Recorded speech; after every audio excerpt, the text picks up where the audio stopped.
జిల్లా కేసముద్రం మండలంలోని కాల్వాల మోడల్ స్కూల్లో విద్యార్థుల సరైన భోజనం అందడం లేదని ఆందోళన వ్యక్తం చేస్తూ ధర్నా చేశారు. వంట వాళ్ళు సమయానికి రాకపోవడం, మెనూ ప్రకారం భోజనం ఇవ్వకపోవడం, వాచ్మెన్ విధులకు హాజరు కాకపోవడం వంటి సమస్యలను విద్యార్థులు వివరించారు. వరండాలో కూర్చుని భోజనం చేయాల్సి వస్తుందని అధికారులు వెంటనే స్పందించాలి, లేకపోతే భోజనం చేయబోమని హెచ్చరించారు.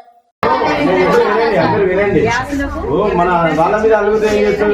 తల్లిదండ్రులు అడిగినా వండవాళ్ళు మనకు ఆగలేదు. అంతేనా? నేను మీ లంచ్ వరకు ఉంటాను. నేను ఒకటేనమ్మా,